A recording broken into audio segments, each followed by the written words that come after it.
Olá, boa noite. Bem-vindos ao Ponto e Contraponto aqui no SCC SBT e também no nosso portal, o scc10.com.br. Nossa convidada de hoje é a deputada federal Caroline de Toni, do Partido Liberal, líder da minoria na Câmara dos Deputados em Brasília e que começa, evidentemente, com um assunto que não sai da boca das pessoas, não sai das redes sociais tanto tempo. Como a líder da minoria, a partidária, a pessoa que é uma apoiadora de Jair Bolsonaro, viu esses últimos acontecimentos com a decisão tomada pelo ministro Alexandre de Moraes do STF? Seja bem-vinda, boa noite, deputada. Olá, Roberto. Quero cumprimentar a todos que estão nos assistindo. Nós estamos perplexos com a coragem, que o ministro Alexandre de Moraes teve de aplicar essas medidas que entendemos são absolutamente ilegais, inconstitucionais, contra o nosso presidente Bolsonaro. Impedir ele de usar as redes sociais, botar uma tornozeleira eletrônica, impedir ele de falar com o próprio filho, de se aproximar de embaixadas. Nós entendemos que não há motivo para fazer essas medidas. Primeiro porque o Bolsonaro não cometeu nenhum crime. Se você pega os indícios que tem no inquérito com relação ao golpe, suposto golpe que teve, que nada mais passou do que uma baderna generalizada, sem comando, sem exército, sem armas, a gente percebe que é uma grande narrativa protagonizada pelo Supremo Tribunal Federal com o intuito de tirar do jogo democrático a maior liderança da direita hoje do Brasil, que é o presidente Bolsonaro. Então, estamos muito preocupados com o rumo que está tomando, já suspeitávamos que isso aconteceria, mas não tão precocemente como está acontecendo essa perseguição. Mas é inadmissível. Nós entendemos um Estado que se diz democrático de direito, a maior liderança política está sendo alijada de uma forma tão covarde como o Alexandre de Moraes tem feito nesse processo. E mais, sem ouvir as dicas que o Trump falou para acabar com as sanções ao povo brasileiro, que era parar imediatamente com a perseguição ao presidente Bolsonaro. Não, eles estão triplicando a aposta. Eles estão não chamando, o Lula não está chamando a diplomacia para uma conversa para tentar corrigir os erros das falas dele com relação à economia, à moeda americana, à economia americana, que ele ofendeu bastante os Estados Unidos e a moeda americana, e do outro lado o Supremo, que vem cometendo esses atos de abuso de direito, perseguindo com inquérito as pessoas, em vez de liberar o Bolsonaro desse processo, ao contrário, está intensificando a perseguição, dando na prática praticamente uma prisão domiciliar ao presidente Bolsonaro, porque essas medidas são tão enérgicas quanto uma prisão domiciliar. Então, mas a senhora não avalia que foi nessa esticada de corda com as posições fortes do presidente Donald Trump que motivou isso? Quer dizer, começaram boatos, especulações de que o ex-presidente Jair Bolsonaro iria para uma embaixada, que ia pedir asilo político. Olha, eu estou no ambiente de Brasília e em nenhum momento ouvi esse tipo de conversa. A gente percebe a tranquilidade do presidente Bolsonaro diariamente de despachar no PL, ele fica o dia inteiro lá, recebendo as pessoas simples. Todo mundo que vai do Brasil quer tirar uma foto, fala com o deputado, tem acesso fácil ao presidente Bolsonaro. E ele está perto da esposa, dos filhos lá em Brasília. Eu não vi nenhuma movimentação nesse sentido, então não havia esse perigo iminente, Então, eu acho que realmente foi um abuso de direito e para sinalizar para os Estados Unidos quem manda no Brasil. Só que isso é uma burrice, Porque a gente percebe que vai derreter a economia. Nós temos vários empreendedores do agro, da indústria, que exportam para os Estados Unidos. Em Santa Catarina são centenas de empresas, que vão ser prejudicadas. Recorrente que a senhora escuta do empresariado quando toca nesse assunto dos 50% de tarifação? Olha, o empresariado, eu ouvi de empresas que exportam 100% para os Estados Unidos. Eles estão preocupados, eles estão entendendo o que está acontecendo, mas eles falam que ali o operário do chão de fábrica, da fábrica deles, eles estão recebendo uma narrativa enviesada, dizendo que a culpa é do Bolsonaro. Mas basta a gente pensar, se o Bolsonaro fosse presidente, tendo a relação que ele tem com o Trump, a gente sofreria uma sanção econômica ou a gente seria parceiro comercial dos Estados Unidos? A gente não sofreria essa sanção se o presidente Bolsonaro fosse presidente. Ou seja, não é culpa do Bolsonaro, é culpa da economia do Lula e da ditadura vinda do STF. Mas a senhora não avalia também, e esse é o pedido de avaliação que eu estou fazendo para a senhora, que esta mistura ideológica, política com a questão comercial não teve um impacto diferente do que se imaginava? Olha, o impacto é negativo em todos os sentidos, E eu sou favorável que o Lula faça um gesto. Basta ver, o Eduardo, um deputado licenciado, está tendo mais força de relações internacionais do que todo o governo Lula, toda a diplomacia brasileira junta. Então, o Lula teria que fazer esse esforço de humildade, chamar para negociar, tentar entender os caminhos, mas o Lula está tomando um partido contrário também, né? Ele se alia a ditadores, ele apoia o Hamas, que é o principal parceiro dos Estados Unidos é o Israel, não é Hamas, não é o Irã. E ele não pode se aliar a ditadores, enquanto que os Estados Unidos é um país livre e defende países livres e democracias livres. Então, o Trump também tem que lembrar que ele sancionou o Brasil por conta da aplicação irregular da lei a cidadãos e empresas americanas. O bloqueio do X, multas milionárias à SpaceX, que não tinha nada a ver com o processo. Então, quem ofendeu a soberania nacional foi o Alexandre de Moraes e agora está vindo a retaliação. Então, acho que tanto o Supremo, o Alexandre, quanto o Lula deveriam sentar para negociar, para conversar e não intensificar essas acusações, porque o Trump falou, parem imediatamente com essa perseguição. E eles estão intensificando a perseguição, então não colabora com o ambiente para poder modificar essa situação. Eles não estão fazendo a parte deles enquanto estadistas para poder resolver essa situação. Em determinado momento dessa questão aí, essa investigação que a parte comercial do governo americano está fazendo em relação ao Brasil, para determinar esses pontos conflitantes em cima do que é propriedade intelectual, do que é liberdade de expressão, vem a história do PIX, que foi um projeto proposto pelo Banco Central e implementado no governo de Jair Bolsonaro. E os Estados Unidos começam a questionar até o PIX, aí sim, para favorecer a Apple, favorecer o Google, a Meta, que já tem sistemas de pagamento também. Como é que a senhora avalia isso? Olha, eu avalio que é justamente por essas e outras implicações que o governo brasileiro deveria exercer um papel de humildade nesse momento, chamar os representantes dos Estados Unidos para uma mesa de negociação. O Lula deveria pedir desculpas pelas suas falas desastrosas no BRICS, ofendeu a maior moeda e a maior economia do mundo, assim, deliberadamente. Ele, a Janja também, que usurpando desse papel de primeira-dama, né, achando que ela é um agente político para poder fazer comentários ofendendo as pessoas, né? Eu acho que tudo isso contribui para essa relação conflituosa. Então, o papel do Brasil agora é pegar a embaixadora do Brasil nos Estados Unidos, pegar o ministro de Relações Exteriores, chamar para uma conversa, sentar, tentar entender o cenário para que a gente não seja ainda mais penalizado pelos Estados Unidos, que pode, sim, querer comercializar só com os países livres do mundo, uma vez que o Lula opta muito mais por ter amigos que são gestores de países onde são ditaduras. Então, é uma escolha que o Lula vai ter que fazer. E eu espero que, como representante do Brasil, ele faça esse exercício de humildade, porque senão todo o povo que vai acabar pagando a conta. Tem dois momentos nessas sanções ou tarifaço que os Estados Unidos está propondo com o Brasil, que é o momento econômico e o momento político e ideológico. De um, a gente até pode imaginar que pode evoluir, ter algum tipo de evolução, mas do outro, político e ideológico, parece mais complicado. O PL, a senhora, grupos do seu partido que representam a direita no Brasil, com muita força, não teriam interesse de ir aos Estados Unidos tentar mudar um pouco essa visão do que está acontecendo, ou vai se apostar nesta corda esticada? Olha, na verdade, a carta do Trump foi muito clara ao se dirigir ao presidente Lula e aos ministros do Supremo Tribunal Federal. Então, por mais que nós nos esforcemos e possamos estar de boa vontade e possamos fazer uma missão oficial para se encontrar com o Trump, quem representa o Brasil institucionalmente é o Poder Executivo.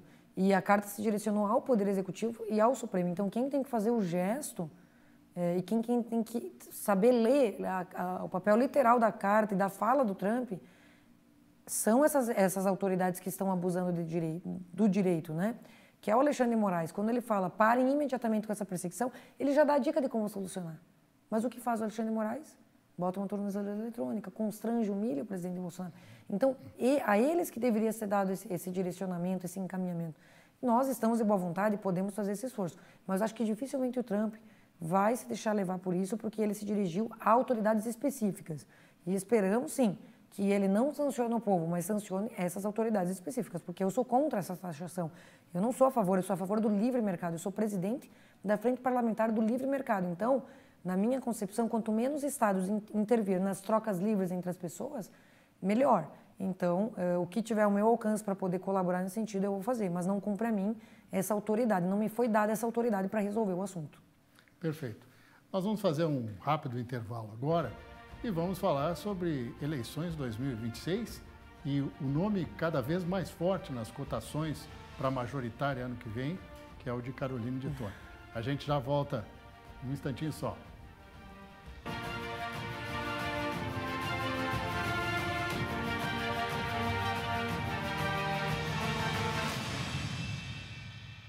Ponto e contraponto de volta aqui ao SCC SBT e também no nosso portal, o scc10.com.br, hoje com a deputada federal Caroline de Tony, ex-presidente da CCJ, atual líder da minoria na Câmara dos Deputados, e aí está em Santa Catarina percorrendo o estado.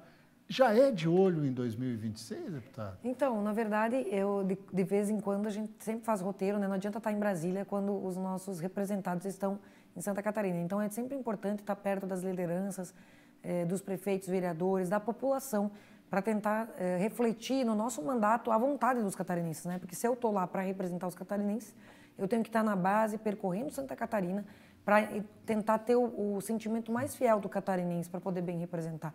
Então, esse roteiro que nós estamos fazendo na Grande Florianópolis essa semana que vem no sul do estado, é justamente para fazer entrega de emendas. Todos os municípios que eu fui ontem, que irei na semana que vem, já fiz entrega de emendas. Então, a gente vai formalizar isso com os prefeitos, justamente para atender as demandas da população. Então, é uma honra muito grande. E, claro, eu tenho a intenção, né, coloquei meu nome à disposição, já estou na reeleição, então já estou quase 8 anos, né, servindo as coisas públicas. Já consegui ser presidente da CCJ, fui a deputada mais votada na última eleição, exatamente, sem usar fundo partidário, né, dicas de passagem. Então, foi uma campanha super leve, gastando pouco dinheiro, muito orgânica, com base nas redes sociais, né. Além disso, além da CCJ, não adianta assumir também. Fiz uma gestão que teve entregas importantes para o Brasil. Nós aprovamos a PEC da vida, a PEC antidrogas, aprovamos 4 medidas para limitar esses abusos do Supremo Tribunal Federal, aprovamos várias medidas para valorizar o nosso agricultor, o nosso agro que é tão pujante, liberdade econômica também, sabendo que Santa Catarina dá exemplo de prosperidade, de riqueza, de indústria, de comércio para o Brasil, que são as frentes que a gente representa, é a força produtiva do nosso estado que nos dá orgulho. E como líder da minoria, temos esse desafio que não é nada fácil, né? Porque de um lado está o presidente Lula, que está destruindo a nossa economia, de outro está o Supremo, que tem se desviado da sua função de guardar a Constituição e está mais atuando como um perseguidor da oposição, querendo calar a direita. Hoje nós temos 36 deputados com processos no STF, no STJ, e você vai investigar que crime eles cometeram. Opiniões dadas em tribuna, né? Então é um absurdo ver essa perseguição. Então eu quero colocar meu nome à disposição justamente para ajudar a fazer esse freios e contrapesos tão necessário que o Senado tem que fazer para retomar a normalidade democrática do nosso país. Como a senhora viu a indicação do presidente Jair Bolsonaro, o ex-presidente, do nome do filho Carlos Bolsonaro, vereador no Rio de Janeiro, para concorrer em uma das vagas ao Senado no ano que vem por Santa Catarina? Olha, então, nesse momento, eu estou lutando para confirmar a minha indicação, né? Porque eu vejo que eu sou indicada pela Michele Bolsonaro, pela vaga do PL Nacional Mulher. E pelo próprio ex-presidente. E pelo Jorginho Melo também, nosso governador, que já quer que na vaga do PL seja eu. Então, essa segunda vaga, na verdade, cumpre aos dirigentes partidários, né? Eu estou tentando garantir que eu serei candidata. E a outra vaga vai cumprir aos nossos dirigentes partidários. Então, eu tenho certeza que foi colocado o nome dele na praça, se está vendo como vai decorrer essa aceitação ou não, e a partir disso vai ser avaliada essa possibilidade. Tenho certeza que o Jorginho e o Bolsonaro e o Valdemar, que é quem vai decidir, né, essa escolha, eu acho que eles tomarão a melhor escolha a favor de Santa Catarina. Deputada, a senhora falou que percorre o estado, cobranças, etc. e tal, mas sabe que o ambiente é completamente diferente em Santa Catarina da maioria dos estados do Brasil, que é um ambiente extremamente conservador, sempre foi, agora bem estratificado, e um ambiente bolsonarista também. Quando se fala dessa questão de divisão de forças, etc. e tal, como lá em Brasília tem reflexo, tem repercussão esse tipo de situação no nosso estado? Divisão de forças em que sentido? Quando se fala em divisão de força, até direita versus direita em Santa Catarina, tem o João Rodrigues, que pode ser candidato contra o Jorginho Mello. Eu acredito que como a direita tem 70% dos votos, né, tem espaço para 2 candidatos e mesmo assim se elege alguém de direita. Mas, diante do atual cenário que você citou, por exemplo, do governo do Estado, eu vejo que o governador está fazendo um trabalho espetacular, seja revitalizando as SCs, que estavam desde muito abandonadas. Eu venho de uma parte do Estado onde realmente as estradas estavam sucateadas. A gente vê o destaque em cirurgias eletivas, aí mais de 500 mil de pessoas já atendidas. Então, o governador trabalha de sol a sol, ele é incansável, realmente admirável a força de trabalho do nosso governador. Eu vejo que mesmo que nós tenhamos uma divisão da direita, eventualmente com a candidatura do prefeito de Chapecó, eu acredito que o governador Jorginho Mello está muito forte e arrisca a vencer no primeiro turno, assim. Faço esse palpite aqui porque eu vejo realmente que ele está conseguindo unir outros partidos, criando uma grande aliança em prol de Santa Catarina.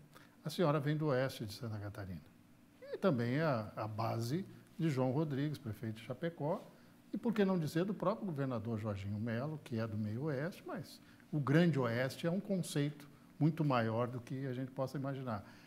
Essa campanha de 2026 vai se basear nisso que a senhora colocou, realizações, fatos, ou vai ser meramente um debate político? Eu acho que as duas coisas, né? Eu acho que o povo quer que o dinheiro público seja bem aplicado. A pessoa que é impactada, que estava há anos numa fila e ela tem uma cirurgia realizada, que é um sonho que estava distante e se realiza, ela realmente vai valorizar o político que fez aquilo. Por mais que seja uma obrigação, quando a coisa acontece e facilita a vida e melhora a vida da população, a população reconhece.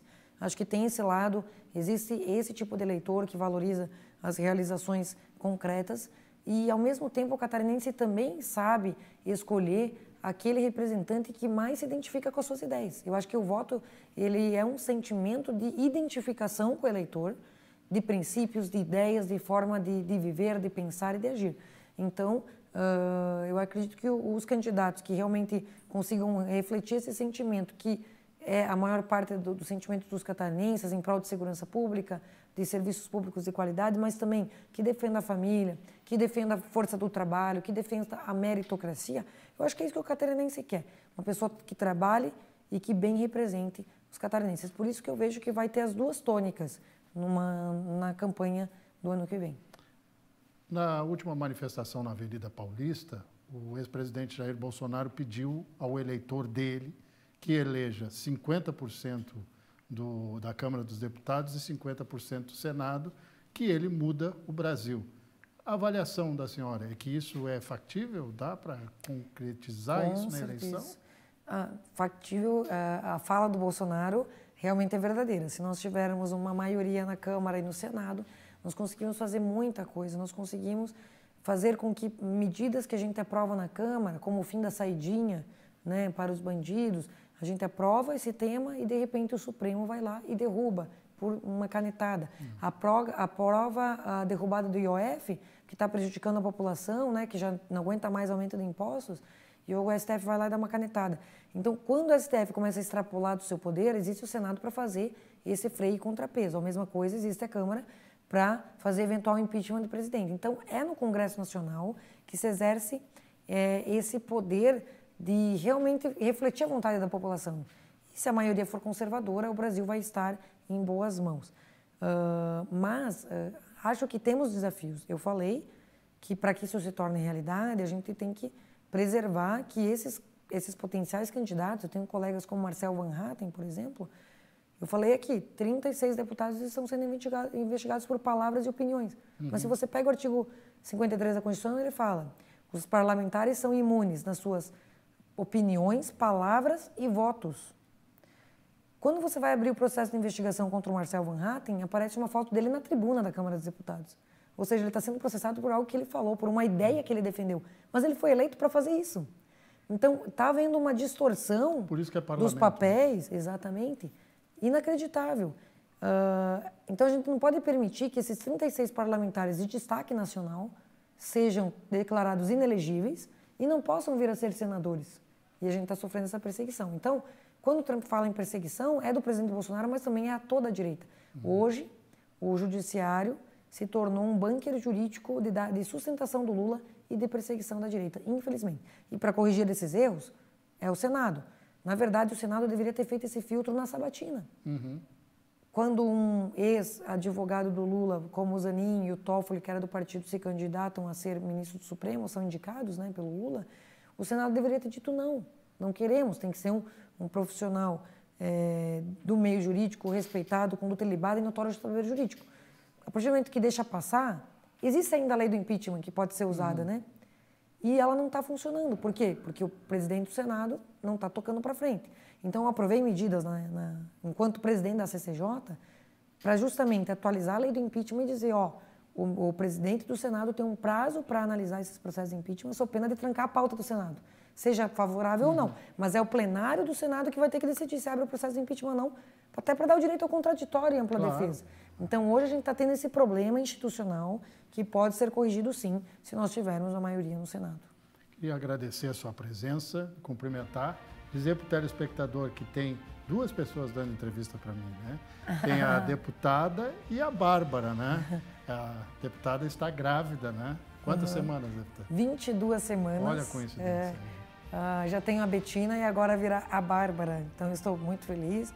Vai nascer esse ano, então, quando for a época de campanha, aí já vai estar com seus 7, 8 meses. Então, vai estar tranquilo para continuar trabalhando e bem representando os catarinenses e cuidando da família também, que é um dos principais valores que a gente defende. Deus lhe abençoe, então. Amém, muito obrigada. E nós voltamos com o Ponto e Contraponto na próxima semana. Grande abraço, até lá.